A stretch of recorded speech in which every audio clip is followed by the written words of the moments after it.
right, guys, so we got to talk about part 2 of the so-called Twitter files. And this time it's about Twitter's secret blacklist. Basically, their internal censorship policies when it came to certain accounts that put out tweets that they didn't like, or accounts that they didn't want to amplify, and the tools that they use in order to make sure that the tweets and the messages that were being promoted by certain accounts weren't reaching as many people. They call this shadow banning, okay, where somebody is not necessarily banned from the platform, okay, you can still, tweet or put out content or whatever, but a lot less people are going to see it because the algorithm is not going to put it on other people's devices for them to see. This is something that a lot of people on Twitter believe that they are experiencing, and we, particularly conservatives, right? A lot of conservatives believe that they've been shadow banned, that they're not allowed to reach as many people as they should, considering their follower count or other factors. And basically, this new Twitter file proves that this was actually happening, that there was systemic discrimination against conservatives, and that conservative accounts and tweets were being throttled by the algorithm. And this was done with the knowledge of the top executives at the company. So without further ado, let's go ahead and get into this. This time we have Barry Weiss reporting on it, and not Matt Taibbi. So she says, a new Twitter files investigation reveals that teams of Twitter employees build blacklists, prevent disfavored tweets from trending, and actively limit the visibility of entire accounts or even trending topics, all in secret without informing users.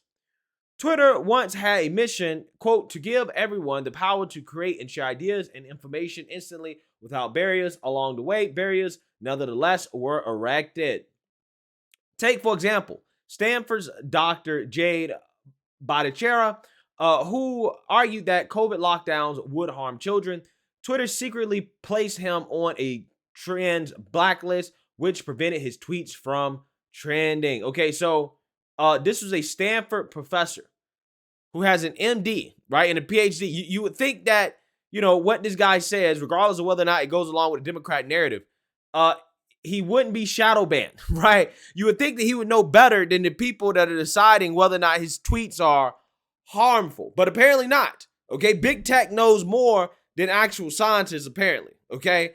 So they shadow banned the guy, okay? They're shadow banning PhD professors. Again, this is not about science. It's not about facts. It's not about reality. It's simply about the narrative, the Democrat liberal agenda being promoted. That's what it's about. Or consider the popular right-wing talk show host Dan Bongino, who at one point was slapped with a search blacklist. So Dan Bongino was blacklisted via search.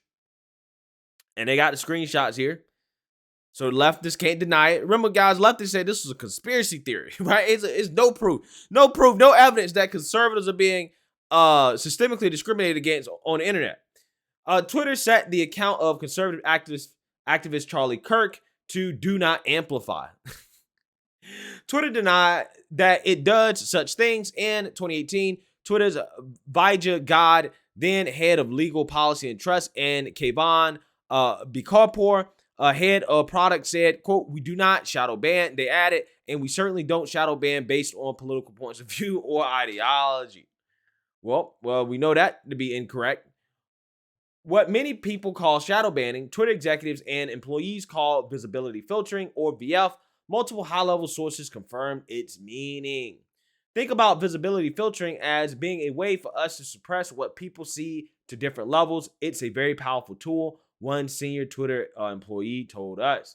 VF refers to Twitter's control over user visibility. It used VF to block searches of individual users, to limit the scope of a particular tweet's discoverability, to block select user posts from ever appearing on the trending page, and from inclusion in hashtag searches, all without users' knowledge. Yeah, so again, this type of stuff is not just happening at Twitter, right? It's happening on all these social media platforms, Facebook, Instagram, YouTube. They're all doing this, right? And that's why this is so bombshell. It's not just because it's Twitter. It's because what you're getting is an inside look in terms of how it's done, and proof that it actually does happen. And again, if it was happening at Twitter, best believe it's happening at All of these companies, they're all doing this, okay? They're all doing it, and it's all against conservatives. Quote, we control visibility quite a bit, and we control the amplification of your content quite a bit, and normal people don't know how much we do. One Twitter engineer told us. 2 additional Twitter employees confirmed. Yeah, so they basically decide whose tweets are seen and whose tweets are not seen. You don't think that can sway a conversation? You don't think that can sway public opinion? You don't think that can be used for nefarious purposes, like trying to, I don't know, potentially affect the outcome of an election, right? Again, this is the type of stuff we're talking about here when people have grievances about the 2020 election. The group that decided whether to limit the reach of certain users was the Strategic Response Team, Global Escalation Team, or SRT, yet it often handled up to 200 cases a day. But there existed a level beyond official ticketing, beyond the rank and file moderators following the company's policy on paper. That is the, quote, site integrity policy, policy escalation support, known as SIP-PES. This secret group included head of legal, policy, and trust, Vijay God, and global head of trust and safety, Yoel Roth, subsequent CEOs, Jack Dorsey and Parag Agrawal, and others. Yeah, so everybody, right? So everybody at the top was in this group, okay? Including Jack Dorsey, who claimed, well, I didn't know what was going on, right? He definitely knew. This is where the biggest, most politically sensitive decisions got made. Think high follower account, controversial. Another Twitter employee told us for these, quote, there would be no ticket or anything. One of the accounts that rose to this level of scrutiny was Libs of TikTok, an account that was on the trends blacklist and was designated as do not take action on user without consulting with SIP-PES. The account, which Chiarachik began in November 2020 and now boasts over 1.4 million followers, was subjected to 6 suspensions in 2022 alone. Reichert says each time Reichert was blocked from posting for as long as a week. Twitter repeatedly informed Reichert that she had been suspended for violating Twitter's policy against hateful conduct. But in an internal SIP-PES memo from October 2022, after her 7th suspension, the committee acknowledged that TikTok has not directly engaged in behavior violative of the hateful conduct policy. See here. Yeah, so this is no surprise because that's what happens, right? So you get pressure from the mainstream liberal media, right? They go to these big tech platforms and say, hey, you need to censor this person because we think that what they're saying is hateful, right? Even though Libs with TikTok, in her case, all she's doing is reposting content from the left. That's it. And they're saying that's hateful. Okay, so they don't address the people actually posting the content or creating the content in the first place that's supposed to be hateful. They just go after the people that repost it, right, to audiences that may not necessarily agree with that content. It's interesting how that works. Again, it was not a direct violation of any type of hateful conduct policy, but they don't care because they're not actually responding to the policy. They're responding to the political pressure, right? That's what they're responding to. The committee justified her suspensions internally by claiming her posts encouraged online harassment of hospitals and medical providers by insinuating that gender-affirming healthcare is equivalent to child abuse or grooming. Compare this to what happened when Reichert herself was doxxed on November 21st, 2022. A photo of her home with her address was posted in a tweet that has garnered more than 10,000 likes. When Reichert told Twitter that her address had been disseminated, she says Twitter support responded with this message. We reviewed the reported content and didn't find it to be in violation of the Twitter rules. No action was taken. The doxing tweet is still up.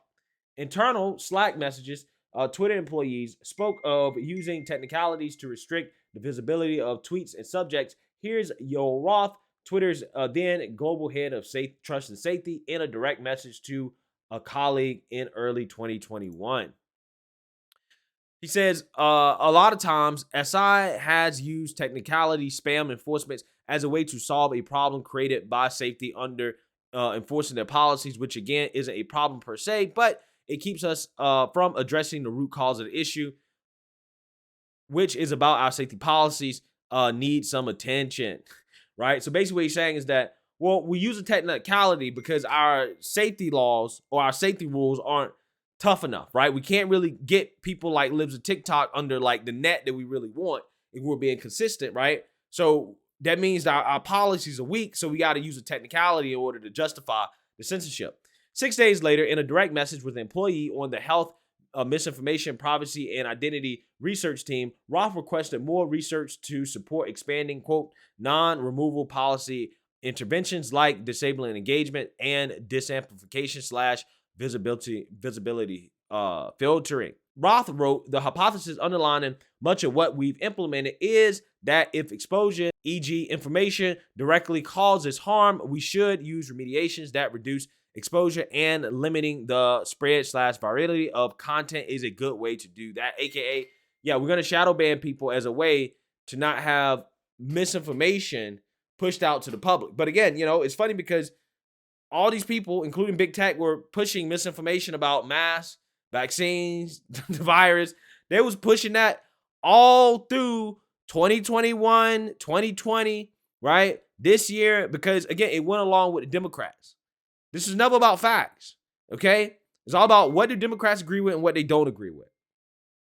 He added, we got Jack on board with implementing this for civic integrity in the near future, but we're going to need to make a more robust case to get this info into our repertoire of policy remediations, especially for other policy domains.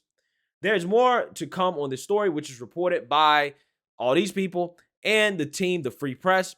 Keep up with this unfolding story here and at our brand new website. The authors have broad and expanding access to Twitter files. The only condition we agreed to was that the material would first be published on Twitter. We're just getting started on our reporting. Documents cannot tell the whole story here. A big thank you to everyone who has spoken to us so far. If you are a current or former Twitter employee, we'd love to hear from you. Please write to tips@thefreepress.com. Watch Matt Taibbi for the next installment. Yeah, so basically, again, it's exposed what we already knew, right? We already knew that accounts were getting shadow banned, that they were getting throttled for political purposes.